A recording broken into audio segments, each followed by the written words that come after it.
ಬಾಯ್.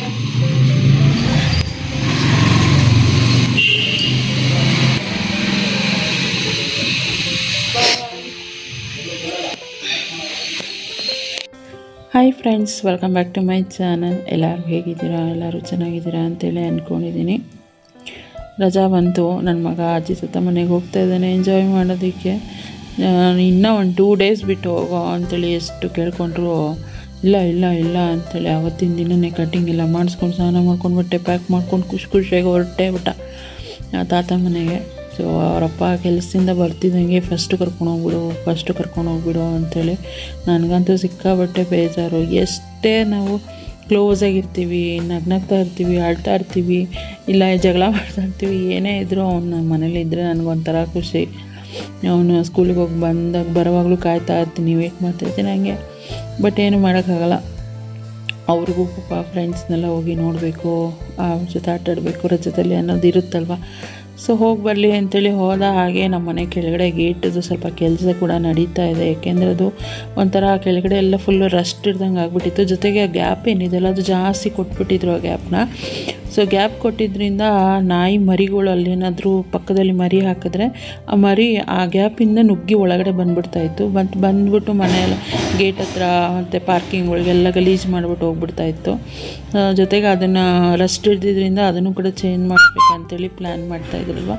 So ಒಟ್ಟಿಗೆ ಎಲ್ಲನೂ change ಮಾಡಿಸ್ಬಿಡೋಣ plate ಹಾಕಿ ಅಂತ ಹೇಳಿಬಿಟ್ಟು ಆ ಕೆಲಸ ಕೂಡ ನಡೀತಾ ಇತ್ತಾ. ಸೊ ಹಾಗೆ ನೋಡಿಕೊಂಡು ಅವರು ಹಸ್ಬೆಂಡ್ ಕೂಡ ಅಲ್ಲಿ ಹೋಗಿ ಬರ್ತೀನಿ ನೋಡ್ಕೊ ಅಂತ ಹೇಳ್ಬಿಟ್ಟು ಹೋದರು. ಸರಿ ಅಂತ ನಾನೇನು ಪೂರ್ತಿ ಅಲ್ಲಿ ಹೋಗಲ್ಲ. ಯಾಕೆಂದರೆ ಆ ಒಂದು ಏನು ಕಟ್ ಮಾಡ್ತಾರಲ್ಲ ಕಬ್ಬಣ ಶಬ್ದ ಆಗಲಿ ಅಥವಾ ಒಂಥರ ನನಗದೇ ಒಂಥರ ಹಿಂಸೆ ಅಂತ ಅನಿಸುತ್ತೆ, ಇರಿಟೇಟ್ ಅನಿಸುತ್ತೆ ಆ ಶಬ್ದಕ್ಕೆ.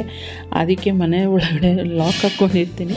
ಆಗೊಮ್ಮೆ ಈಗೊಮ್ಮೆ ಒಂದು ಅರ್ಧ ಗಂಟೆಗೆ ಒಂದ್ಸಲ ಹೋಗಿ ನೋಡ್ಕೊಂಬರ್ತೀನಿ ಎಷ್ಟೆಷ್ಟಾಗಿದೆ ಕೆಲಸ ಏನು ಅಂಥೇಳಿ. ಸಂಜೆ ಬೇರೆ ಒಂದು 5 o'clock ಆಗಿಬಿಟ್ಟಿತ್ತು. ಸೊ ಟೀ ಮಾಡ್ಕೊಡೋಣ ಅಂತ ಅಂದ್ಕೊಂಡೆ. ಅಷ್ಟರಲ್ಲಿ ಹಸ್ಬೆಂಡ್ ಅಲ್ಲಿ ಕರ್ಕೊಂಡೋಗ್ಬಿಟ್ರು ಅವನ್ನ. ಹೋಗ್ಬಿಟ್ಟು ಬಂದುಬಿಡ್ತೀನಿ ಒಂದು ಅರ್ಧ ಗಂಟೆ ಆಮೇಲೆ ಅಂತ ಅಂದರು. ಸೊ ಅಷ್ಟರಲ್ಲಿ ಪಾಪ ಕೆಲಸ ಮಾಡೋರ್ಗಾದರೂ ಟೀ ಮಾಡಿ ಕೊಡೋಣ ಅಂಥೇಳಿ ಟೀ ಮಾಡ್ಕೊಂಡು ಎತ್ಕೊಂಡು ಹೋಗೋಣ ಅಂತ ಅವ್ರನ್ನೆಲ್ಲ ವಿಚಾರಿಸಿ ಇನ್ನೂ ಎಷ್ಟು ದಿನ ಬೇಕು ಇದೆಲ್ಲ ಮಾಡೋದಕ್ಕೆ ಅಂಥೇಳಿ. ಅವರು 1-2 ದಿನ ಆಗುತ್ತೆ ಅಂಥೇಳಿ ಹೇಳಿದ್ರೆ ಸರಿ ನೀವು ಮಾಡ್ತಾಯಿರಿ, ನಾನು ಹೋಗ್ಬಿಟ್ಟು ಟೀ ಮಾಡ್ಕೊಂಡು ಬರ್ತೀನಿ ಅಂಥೇಳಿ. ಮತ್ತು ಅವರು ಹೇಗೆ ಮಾಡ್ತಾಯಿದ್ದಾರೆ ಮತ್ತು ಅದೇನು ಗೊತ್ತಾ, ಆ ಸ್ಪಾರ್ಕಲ್ ಬರುತ್ತೆ ನೋಡಿ, ಅದನ್ನು ನೋಡೋಕ್ಕೆ ಒಂಥರ ಕಣ್ಣಿಗೆ ಪೇನ್ ಆದಂಗೆ ಆಗ್ತಿರುತ್ತೆ. ಅವರೇನೋ ಗ್ಲಾಸ್ ಹಾಕ್ಕೊಂಡು ಮಾಡ್ತಿರ್ತಾರೆ. ಬಟ್ ನಾವು ನೇರವಾಗಿ ಕಣ್ಣಲ್ಲಿ 1-2 ನಿಮಿಷ ನೋಡೋಕ್ಕಾಗಿಲ್ಲ ನನಗೆ. ಸೋಲ್ಡ್ರಿಂಗ್ ಥರ ಏನು ಮಾಡ್ತಿರ್ತಾರೆ ಅದು.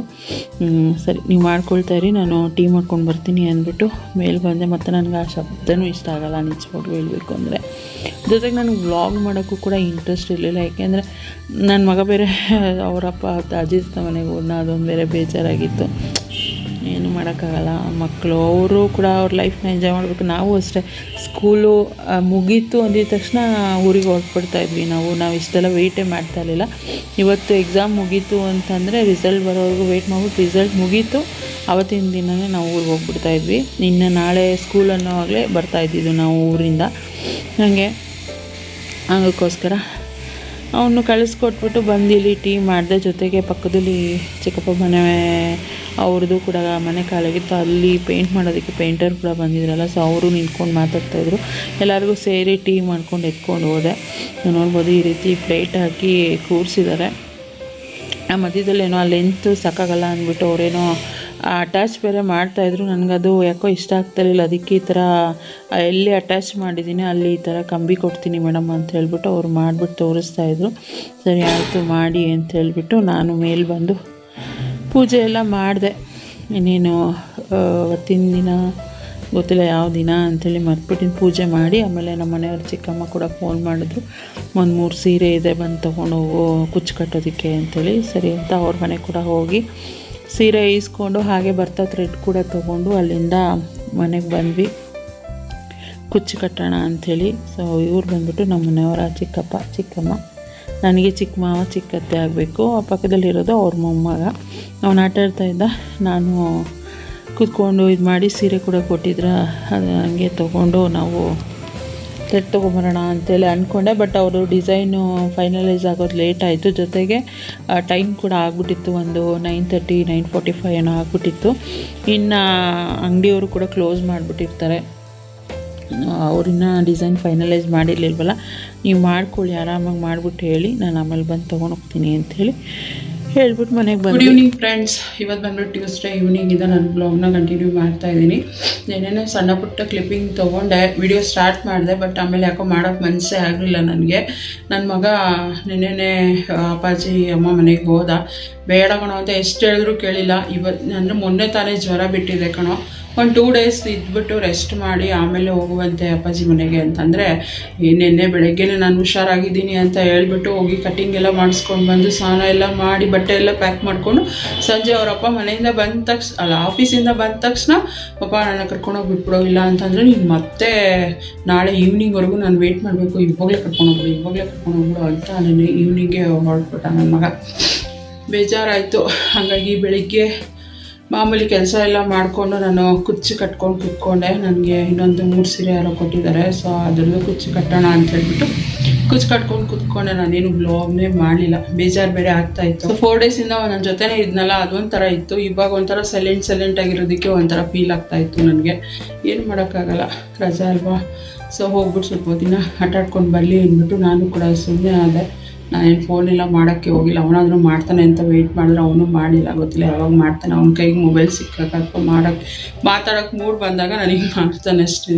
ಇವಾಗ ಡಿಮಾರ್ಟ್ಗೆ ಹೋಗೋಣ ಅಂಥೇಳಿ ರೆಡಿಯಾಗಿದೆ. ಸ್ವಲ್ಪ ರೇಷನ್ ತೊಗೊಂಡು ಬರೋದಿತ್ತು ಮನೆಗೆ, ಅದಕ್ಕೆ ಹೋಗಿ ತಂದುಬಿಡೋಣ. ಇನ್ನು ನಾಳೆ ಮೀಟಿಂಗ್ ಇರೋದ್ರಿಂದ ನಾಳೆ ಹೋಗೋಕ್ಕಾಗಲ್ಲ, ಅದಕ್ಕೋಸ್ಕರ ಇವತ್ತೇ ಹೋಗಿ ತೊಗೊಂಬಂದ್ಬಿಡೋಣ ಅಂಥೇಳಿ ಹೊರಟಿದ್ದೀನಿ ಡಿಮಾರ್ಟ್ಗೆ. ಇನ್ನೇನು ಇವಾಗ ಸಮ್ಮರ್ ಟೈಮಲ್ಲಿ ಏನು ಇರೋಲ್ಲ, ಜೊತೆಗೆ ಈಗ ನಡೀತಾ ಇರೋದ್ರಿಂದ ಎಲ್ಲ ಐಟಮ್ಗಳು ಜಾಸ್ತಿ ಆಗಿರುತ್ತೆ.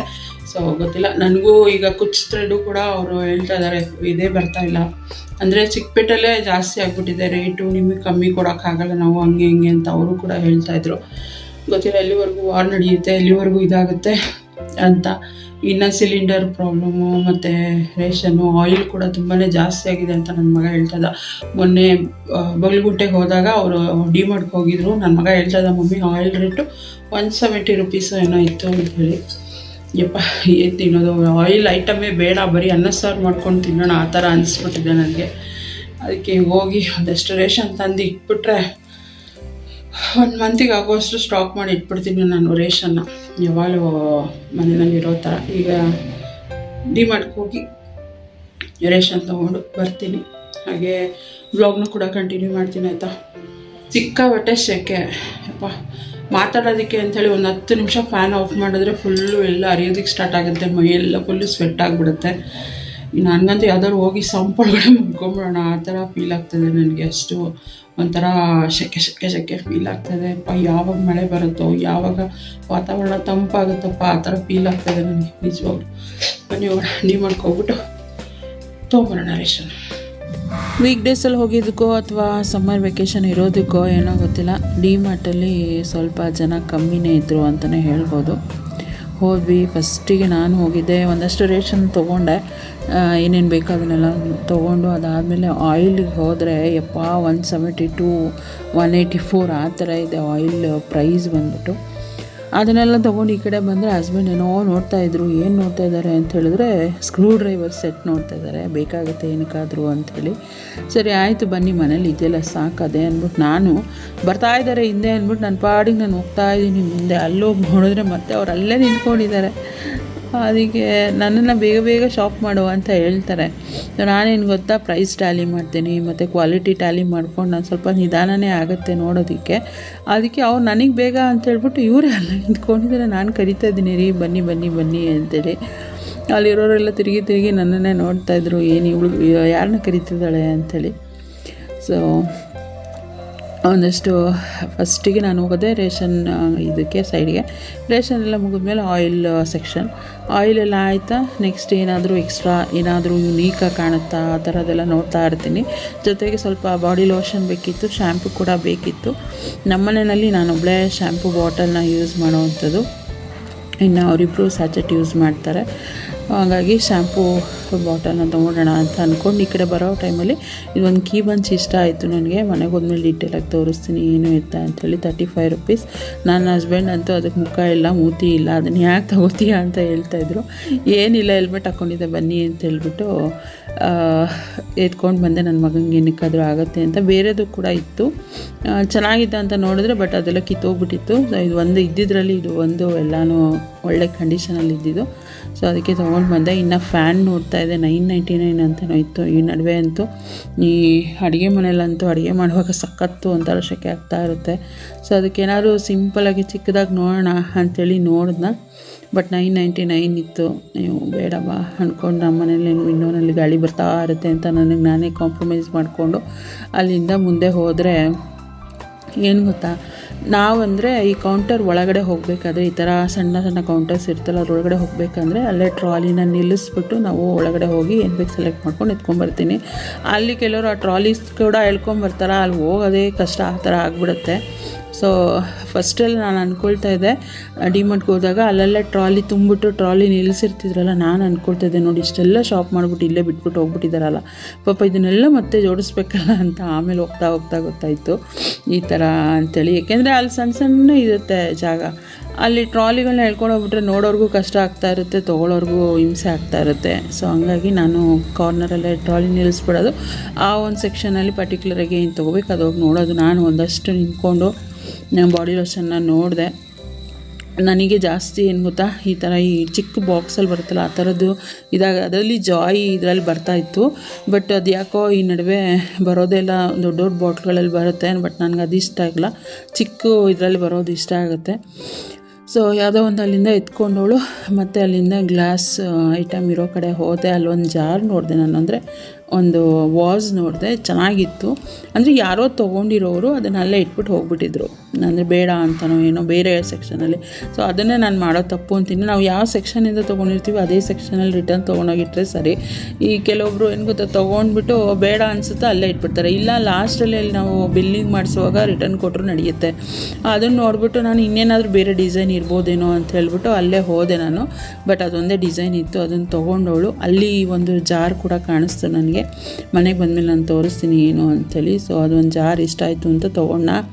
ಹಸ್ಬೆಂಡ್ ಅಲ್ಲೇ ಸ್ಟಾರ್ಟ್ ಮಾಡಿದ್ರು, ನೀನು ಗ್ಲಾಸ್ದೆಲ್ಲ ಏನು ತೊಗೋಬೇಡ, ಅದು ಮನೆಗೆ ಹೋಗಿ 2 ನಿಮಿಷ ಇರಲ್ಲ, ಒಡೆದೋಗುತ್ತೆ, ಹಾಗೆ ಹಿಂಗೆ ಅಂತೇಳಿ. ನನಗಿಷ್ಟ ಪರ್ಸ್ನಲ್ ಅಂದರೆ ನನ್ನ ಕೈಯಿಂದನೂ ಕೈ ತಪ್ಪಿ ಒಂದೊಂದ್ಸಲ ಬಿದ್ದೋಗುತ್ತೆ, ಒಂದೊಂದ್ಸಲ ನನ್ನ ಮಗನಿಂದನೂ ಕೈ ತಪ್ಪಿ ಬಿದ್ದೋಗುತ್ತೆ. ಅದಕ್ಕೆ ಅವ್ರು ಬೇಡ ಬೇಡ ಅಂತ. ನನಗೆ ಇಷ್ಟ ಆಗಿದೆ ಅಂದೇನೆಂದರೆ ಕಮ್ಮಿ ಬೆಲೆಯಲ್ಲಿ ನನಗೆ ಸಿಗ್ತಾಯಿದೆ, ಒಳ್ಳೆ ಕ್ವಾಲಿಟಿ ಇರೋದು ಅಂದರೆ ನಾನು ಅದನ್ನು ನಿಜ ಗ್ರ್ಯಾಬ್ ಮಾಡ್ಕೊಳ್ಳೋಕೆ ಇಷ್ಟಪಡ್ತೀನಿ. ತುಂಬ ಎಲ್ಲ ದುಡ್ಡು ಸ್ಪೆಂಡ್ ಮಾಡೋಕ್ಕೆ ಇಷ್ಟಪಡಲ್ಲ, ಕಮ್ಮಿ ಬೆಲೆಯಲ್ಲಿ. ಮತ್ತು ನನಗೆ ಪರ್ಸ್ನಲಾಗಿ ಈ ಥರ ಮಗ್ಗುಗಳು ಇಷ್ಟ ಆಗುತ್ತೆ. ಸೊ ಅದೇನು 129, 39 ಆ ಥರ ಇರುತ್ತೆ. ಅದರಲ್ಲಿ ಹೋಗೋದೇನು, ನಾನು ತೊಗೊಳ್ಳೋಣ ಬಿಡಿ, ನಮ್ಮ ಖುಷಿಗೋಸ್ಕರ ಇಷ್ಟು ಮಾಡಬಾರ್ದ ಅಂತೇಳಿ ನಾನು ಅವ್ರ ಹತ್ರ ಮಾತಾಡಿಕೊಂಡು ಟ್ರಾಲಿಗೆ ಹಾಕ್ಕೊಂಡೆ. ನೀವೇನಾದರೂ ಹೇಳಿ, ಆದರೆ ಒಡೆದೋಗುತ್ತೆ ಅಂತ ಮಾತ್ರ ಹೇಳಬೇಡಿ ಅಂತ ಹೇಳ್ಬಿಟ್ಟು ಅವ್ರಿಗೆ ಇದು ಮಾಡಿಕೊಂಡು ಇದಿಷ್ಟು ಮಾಡಿ ಶಾಪಿಂಗ್ ಬಿಲ್ ಮಾಡಿಕೊಂಡು ಹೊರಗಡೆ ಬಂದ್ವಿ.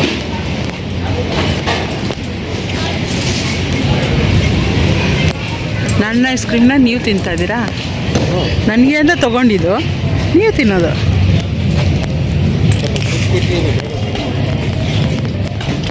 ನಿಜ ಟೇಸ್ಟ್ ಇರುತ್ತಾ ನೀವು ಹೇಳಿ ಫ್ರೆಂಡ್ಸ್? ನನಗಂತೂ ಟೇಸ್ಟ್ ಇರುತ್ತೆ ಅಂತ ನಿಜ ಅನಿಸಿಲ್ಲ ನನಗೆ. ಬರೀ ಏನೋ ಐಸ್ ತಿಂದಂಗೆ ಆಗುತ್ತೆ, ಐಸ್ ಕ್ರೀಮ್ ತಿಂದಿರೋ ಥರ ಆಗೋಲ್ಲ. ನಂಗೆ ಇಷ್ಟ ಇಲ್ಲ ರೀ, ಬೇಡ ಅಂತ ಹೇಳಿದ್ರು ತೊಗೊಂಡು ಬಂದಿದ್ದಾರೆ. ನೀವು ಹೇಳಿ, ಯಾರೋ ಡಿಮಾರ್ಟಲ್ಲಿ ಇದನ್ನು ಟೇಸ್ಟ್ ಮಾಡಿದರೆ ಹೇಳಿ, ಚೆನ್ನಾಗಿರುತ್ತೆ ಇದ್ರದ್ದು ಟೇಸ್ಟ್. ಸುಮ್ಮನೆ ಏನೋ ಐಸ್ಗೆ ಸ್ವಲ್ಪ ಚಾಕ್ಲೇಟ್ ಮಿಕ್ಸ್ ಮಾಡಿ ಕೊಟ್ಟಂಗಿರುತ್ತೆ, ಸುಮ್ಮನೆ ವೇಸ್ಟ್ ದುಡ್ಡು ಇದು. ನಾನು ಪಾಪ್ಕಾರ್ನು ಬೇಡ, ಇದು ಬೇಡ ಅಂದರೆ ಇದನ್ನು ತೊಗೊಂಡ್ಬಂದು. ಅಲ್ಲಿಂದ ಮನೆಗೆ ಬಂದ್ವಿ. ರೇಷನ್ ಎಲ್ಲ ತಂದುಬಿಟ್ಟು ಇರೋ ನೆಂಚ್ಕೊಳ್ಳೋದಕ್ಕೆ ಮೊಟ್ಟೆ ತೊಗೊಂಬಂದ್ಬಿಡ್ತೀನಿ ಅಂತೇಳಿ ಹೋದ್ರೆ, ಅಷ್ಟೊತ್ತು ಹೊಡೆದಾಕ್ಬಿಡ್ತೀವಿ, ಅದು ಮಾಡಿಬಿಡ್ತೀವಿ ಅಂತ ನನಗೆ ಪ್ರವಚನ ಕೊಡ್ತಾ ಇದ್ದವರು ಮೊಟ್ಟೆ ತರುವಾಗ ಮೆಟ್ಲ ಮೇಲೆ ಎತ್ತಾಕಿ ಎಷ್ಟು ಒಂದು 4 ಮೊಟ್ಟೆನೋ ತೊಗೊಂಡು ಬಂದಿದ್ರು. 4 ಮೊಟ್ಟೆನೂ ಹೊಡೆದಾಕ್ಬಿಟ್ಟಿದ್ರು. ಇಲ್ಲಿಂದ ಮೆತ್ತಗೆ ಎತ್ಕೊಂಡು ಬಂದವರು ಆ ಒಂದು ಬಟ್ಲಲ್ಲಿ ಹಾಕಿ ಇಟ್ಬಿಟ್ಟಿದ್ದಾರೆ, ನನಗೆ ಗೊತ್ತಿಲ್ಲ. ಆಮೇಲೆ ಹೋಗಿ ನೋಡ್ತೀನಿ, ಫುಲ್ 4 ಮೊಟ್ಟೆನೂ ಹೊಡೆದೋಗ್ಬಿಟ್ಟಿದೆ. ನಾನು ಅದನ್ನೇ ಹೇಳ್ತಾ ಇದ್ದೆ ರೀ, ಇಷ್ಟೊತ್ತು ಪ್ರವಚನ ಕೊಡ್ತಾಯಿದ್ರಲ್ರಿ, ಗ್ಲಾಸ್ ಜಾರ್ ಹೊಡೆದಾಕ್ಬಿಡ್ತೀಯಾ, ಯಾಕೆ ತೊಗೋತೀಯಾ ಅಂತ ಹೇಳ್ಬಿಟ್ಟು, ಇವಾಗ ನೀವೇ ಹೊಡೆದಾಕ್ಬಿಟ್ಟಿದ್ದೀರಲ್ಲ ಅಂತ ಇನ್ನೇನು ಮಾಡೋಕ್ಕಾಗುತ್ತೆ ಅಂದ್ಬಿಟ್ಟು ಆಮ್ಲೆಟ್ ಮಾಡ್ಕೊಂಡು ಆಮ್ಲೆಟನ್ನು ತಿಂದ್ವಿ. ನಾನು ಡಿಮಾರ್ಟಿಂದ ತಂದಿರೋ ರೇಷನ್ ಎಲ್ಲ ಎತ್ತಿರ್ತಾ ಇದ್ದೀನಿ. ಇನ್ನೇನು ಜಾಸ್ತಿ ತೊಗೊಂಡು ಬಂದಿಲ್ಲ. ಆಯಿಲ್ ಪ್ಯಾಕೆಟು, ಶ್ಯಾಂಪೂ ಮತ್ತು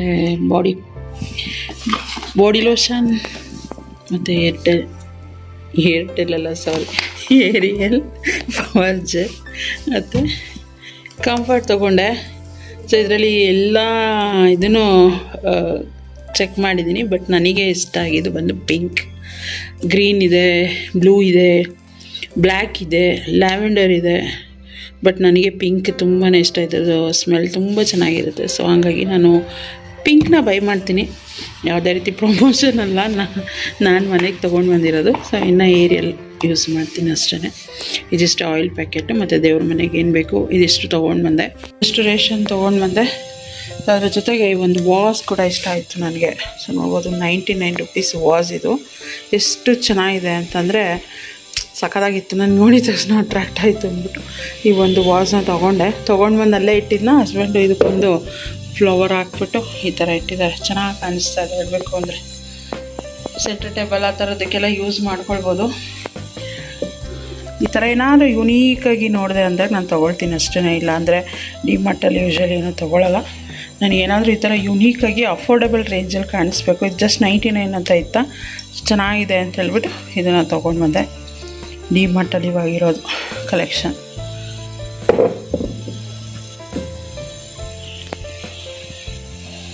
ಏನು ಕಟ್ಟೆ ಚೆನ್ನಾಗಿ ಕಾಣಿಸ್ತಾ ಇದೆ, ನನಗೆ ಇಷ್ಟ ಆಯಿತು.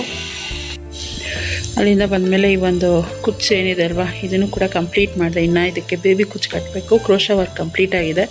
ಸೊ ಇನ್ನೂ 2 ಸಾರಿ ಇದೆ, ಅದನ್ನು ಕೂಡ ಕಟ್ಬಿಟ್ಟು ಆಮೇಲೆ ಒಟ್ಟಿಗೆ ಬೇಬಿ ಕುಚ್ಚನ್ನು ಕಟ್ಟೋಣ ಅಂಥೇಳಿ. ಸೊ ಈ ರೀತಿಯಾಗಿ ಬಂದಿದೆ ಡಿಸೈನ್. ಹಿಂಗೆ ಬಂದಿದೆ ಅಂತ ಕಮೆಂಟ್ ಮಾಡಿತ್ತಾ. ಸೊ ಈ ನಡುವೆ ಅಂತೂ ನಾನು ಮಾಡೋ ವರ್ಕು ನನಗೆ ತುಂಬಾ ಇಷ್ಟ ಆಗುತ್ತೆ. ಒಂಥರ ಏನು ಹೇಳ್ತಾರೆ, ಫಿನಿಶಿಂಗ್ ಅಂತ ಹೇಳ್ತಾರಲ್ಲ, ಸೊ ಆ ಥರ ಫಿನಿಶಿಂಗಾಗಿ ಬರ್ತಾಯಿದೆ ಅಂತ ನನಗೆ ಅನಿಸುತ್ತೆ. ನನಗೆ ನನ್ನ ಕೆಲಸದ ಮೇಲೆ ಏನು ಹೇಳ್ತಾರೆ, ಕಾನ್ಫಿಡೆಂಟ್. ಸೊ ಈ ರೀತಿ ಫಸ್ಟು ಸ್ಟಾರ್ಟ್ ಮಾಡಿದಾಗ ಹೆದರಿಕೆ ಆಗೋದು, ಭಯ ಆಗೋದು ಯಾವ್ದಾದ್ರು ಡಿಸೈನ್ ಹಾಕಬೇಕು ಅಂದರೆ. ಬಟ್ ಇವಾಗ ಯಾವುದೇ ರೀತಿ ಹೆದರಿಕೆ ಇಲ್ಲ, ಕಾನ್ಫಿಡೆಂಟಾಗಿ ಯಾವ ಡಿಸೈನ್ ಆದ್ರೂ ಹಾಕ್ತೀನಿ.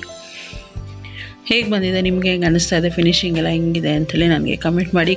ಮತ್ತು ಒಬ್ಬರು ಕಮೆಂಟ್ ಕೂಡ ಹಾಕಿದ್ರಿ, ಕುಚ್ಚು ವೀಡಿಯೋಸ್ನ ಮಾಡಿ ಅಂಥೇಳಿ. ಖಂಡಿತ ಮಾಡ್ತೀನಿ ನಾನು, ಅದರದ್ದೇ ಪ್ಲ್ಯಾನ್ ಮಾಡ್ಕೊಳ್ತಾ ಇದ್ದೀನಿ. ಸೊ ಆದಷ್ಟು ಬೇಗ ಕುಚ್ಚು ವೀಡಿಯೋಸ್ಗಳು ಕೂಡ ನನ್ನ ವ್ಲಾಗಲ್ಲಿ ನೀವು ನೋಡೋಕ್ಕೆ ಸಿಗುತ್ತೆ. ಇನ್ನು ಒಂದಷ್ಟು ರೇಷನ್ ಜೊತೆಗೆ ನನ್ನ ಮಗನಿಗೊಂದು ಕೀ ಬಂಚ್ ಕೂಡ ತೊಗೊಂಡು ಬಂದೆ. 35 ರುಪೀಸ್. ಇದು ಸೈಕಲ್ಗೆ ಹಾಕ್ಕೊಳ್ಳಿ ಅವನು ಅಂತ ಹೇಳ್ಬಿಟ್ಟು ಕೀ ಬಂಚ್ ಕೂಡ ತೊಗೊಂಡು ಬಂದಿದ್ದೀನಿ. ಇದರಲ್ಲಿ ಗುಡ್ ಲಕ್ ಅಂತ ಬಂದಿದೆ, plus blue colour, rainbow colour ಥರ ಇತ್ತು, ನನಗಿಷ್ಟ ಆಯಿತು. ಸೊ ಹಂಗಾಗಿ ಈ ಒಂದು ಡಾಲ್ ಇರೋವಂಥ ನಮ್ಮ ಮನೆಯವ್ರು ಹಂಗೂ ಇದಕ್ಕೇನು ಕಣ್ಣು ಬಾಯಿ ಏನಿಲ್ಲ ಅದನ್ನು ತೊಗೋತಾ ಇದೆಯಾ ಅಂದರು. ರೀ ಅದು ಹೆಲ್ಮೆಟ್ ಹಾಕ್ಕೊಂಡಿದ್ದೆ ಸುಮ್ಮನೆ ರೀ ಅಂತ ಹೇಳ್ಬಿಟ್ಟು ಅವರಿಗೆ ಜೋಕ್ ಮಾಡ್ಕೊಂಡು ತೊಗೊಂಡು ಬಂದಿದ್ದೀನಿ. So 35 rupees. ಇದಕ್ಕೆ ಯಾವ್ದಕ್ಕಾದ್ರೂ ಯೂಸ್ ಮಾಡ್ಬೋದು, ಸೈಕಲ್ಗಾದರೂ ಹಾಕ್ಕೊಳ್ಳಿ, ಅವನು ಏನಕ್ಕಾದರೂ ಹಾಕ್ಕೊಳ್ಳಿ ಅಂಥೇಳಿ ಇದನ್ನು ತೊಗೊಂಡು ಬಂದಿನಿ. ಬ್ಯಾಗ್ಗಾದರೂ ಹಾಕ್ಕೋಬೋದು, ಅವ್ರ ಬ್ಯಾಗ್ಗಳಿಗಾದರೂ ಹಾಕ್ಕೋಬೋದು, ಅಥವಾ ಸೈಕಲ್ಗಾದರೂ ಯೂಸ್ ಮಾಡ್ಬೋದು ಅಂಥೇಳಿ. ಚೆನ್ನಾಗಿದೆಯಾ, 35 ರುಪೀಸ್. ನೆಕ್ಸ್ಟ್ ಬಂದ್ಬಿಟ್ಟು ಇದೊಂದು ಜಾರ್ ತೊಗೊಂಬಂದೆ, ಗ್ಲಾಸ್ ಜಾರ್ ಏನು ಬೇಕಾದ್ರೂ ಹೇಳ್ಬೋದು. ಏನಾದರೂ ಜ್ಯೂಸ್ ಮಾಡಿದ್ರೆ ಫ್ರಿಜ್ಜಲ್ಲಿ ಇಡೋದಕ್ಕೂ ಆಗುತ್ತೆ. ಜೊತೆಗೆ ಒಂದು ನಿಮಿಷ, ಜ್ಯೂಸ್ ಮಾಡಿದ್ರೆ ಫ್ರಿಜ್ಜಲ್ಲಿ ಇಡೋದಕ್ಕಾಗುತ್ತೆ, ಇಲ್ಲ ಅಕಸ್ಮಾತ್ ನೀರಿಗೂ ಕೂಡ ಯೂಸ್ ಮಾಡ್ಬೋದು ಅಂಥೇಳಿ. ಇದು ಬಂದುಬಿಟ್ಟು ಪ್ರೈಸ್ ಬಂದುಬಿಟ್ಟು 169 ರುಪೀಸ್ ಏನೋ ಇದೆ, ನೋಡ್ಬೋದು ಕಾಣಿಸ್ತಾ ಇದೆ, 169 ರುಪೀಸ್. ಸೊ ಇಷ್ಟ ಆಯಿತು ನನಗೆ. ಹಂಗೂ ಹಸ್ಬೆಂಡು ಗ್ಲಾಸ್ದಾಗ ತೊಗೊಳ್ತೀಯಾ, ಒಡೆದೋಗುತ್ತೆ ಹಾಗೆ ಹೀಗೆ ಅಂತ ನಮ್ಮ ಮನೆಯವ್ರು. ನಾನು ಅದಕ್ಕೆ ಅಂದೆ, ನೀನೇನು ತೊಗೊಳಕ್ಕೆ ಮುಂಚೆ ಆ ಥರ ಏನಾದ್ರು ಹೇಳ್ಬಿಟ್ರೆ ಬೇಜಾರಾಗುತ್ತೆ ನನಗೆ. ಸೊ ಅದೆಲ್ಲ ಏನು ಹೇಳ್ಬೇಡ, ಏನೂ ಆಗಲ್ಲ, ಚೆನ್ನಾಗೇ ಇರುತ್ತೆ. ನನಗೆ ಬೇಕು ಜ್ಯೂಸ್ ಮಾಡಿಟ್ಟರೆ ಅಟ್ಲೀಸ್ಟ್, ಅಥವಾ ನೀರಿಗಾದರೂ ಯೂಸ್ ಆಗುತ್ತೆ ಅಂತ ಹೇಳ್ಬಿಟ್ಟು ಈ ಒಂದು ಜಾರ್ನ ತೊಗೊಂಡು ಬಂದೆ. ಇದಕ್ಕೆ 169 ರುಪೀಸ್. ಹಾಗೆ ಈ ಥರ ಏನಾದರೂ ಯುನೀಕಾಗಿ ಕಾಣಿಸ್ತು ಅಥವಾ ನನಗೆ ಇಷ್ಟ ಆಯಿತು, ಅದು ಕಮ್ಮಿ ಪ್ರೈಸ್ ಆ ಥರ ಅನಿಸಿದ್ರೆ ನಾನು ಖಂಡಿತ ಪರ್ಚೇಸ್ ಮಾಡ್ತೀನಿ. ತುಂಬ ಕಾಸ್ಟ್ಲಿ ಎಲ್ಲ ಇದ್ದರೆ ಅದನ್ನು ನೋಡೋಕ್ಕೆ ಹೋಗೋದಿಲ್ಲ. ಸೊ ಇದಿಷ್ಟು ತೊಗೊಂಡು ಮನೆಗೆ ಒಂದಷ್ಟು ರೇಷನ್ ತೊಗೊಂಡು ಡಿಮಾರ್ಟಿಂದ ಕೂಡ ಬಂದಮೇಲೆ ಅದೇನಿದೆ ಕುಚ್ಚು ವರ್ಕ್ ಕೂಡ ಕಂಪ್ಲೀಟ್ ಮಾಡಿದೆ. ನಾನು ಹೇಳ್ದಾಗೆ ಆದಷ್ಟು ಬೇಗ ಕುಚ್ಚು ವೀಡಿಯೋಸ್ ಕೂಡ ನಾವು ನನ್ನ ವ್ಲಾಗಲ್ಲಿ ನೋಡ್ಬೋದು, ವೀಡಿಯೋಗಳಾಗಿ ನೋಡ್ಬೋದು. ಸೊ ಅದಿಷ್ಟೇ, ಮತ್ತು ನಾನೇನು ವೀಡಿಯೋ ಮಾಡ್ಕೊಳ್ಳಿಲ್ಲ. ಇನ್ನು ಈ ವ್ಲಾಗ್ನ ಇಲ್ಲಿಗೆ ಎಂಡ್ ಮಾಡಿಬಿಟ್ಟು ಹೊಸ ವ್ಲಾಗ್ನ ಸ್ಟಾರ್ಟ್ ಮಾಡ್ತೀನಿ.